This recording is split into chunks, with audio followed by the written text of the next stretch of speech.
And I didn't know if I was going to go back. I was going to go back, but there's a big thing that you do. When you turn 21, you have a big party. And it's not about being able to drink. It's like a key to the door type thing, like a quinceañera. Or it's just a opening up your life to adulthood type thing.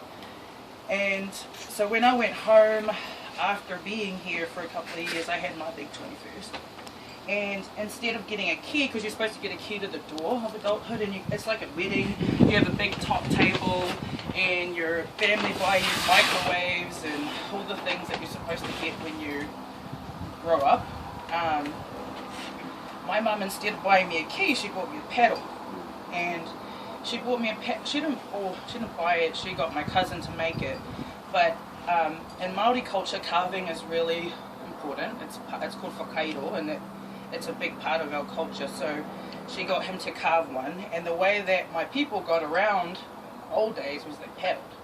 So this was a way in which that no matter where I go, I have a wayward spirit. I'm always not home, but no matter where I am, I can still get home. I can still paddle.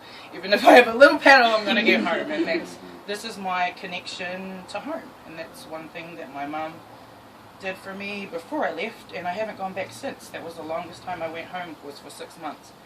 But the way in which I did first travel were these things. So in Māori culture, there's something, it's called a piu-piu, and in Hawaiian they have the hula skirt, but a Māori skirt is the actual grass skirt, and it's made out of flax, and there's a saying called have piu-piu will travel, and it's a way in which Māori people can see the world without really having a lot of money.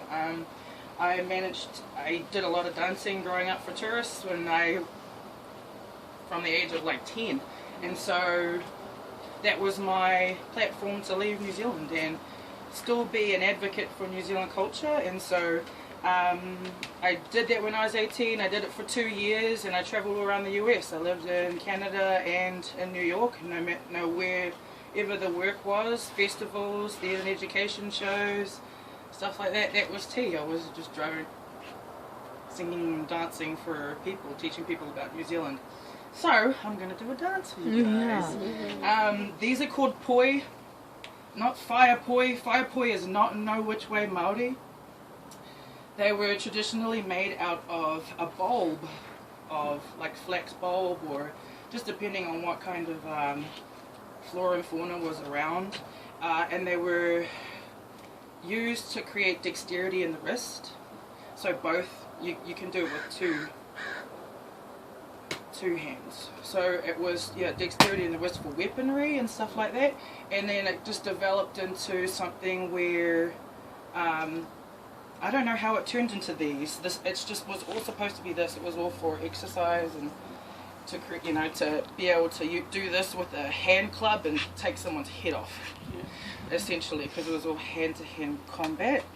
And so eventually they became these, and Māoridom is all about storytelling, and it's supposed to depict a bird or a kōtuku, and a kōtuku is a white heron. And so I'm going to sing a song about a bird, and I hope you'll like it. Here we go. Okay, so me he manu re ahau re kua re re kito mo e ngā ki te whitoti nā ue te tautahuri mai aue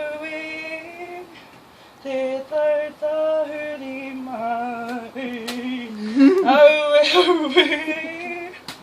te tautahuri tahiru wa toru whakasi. That's it.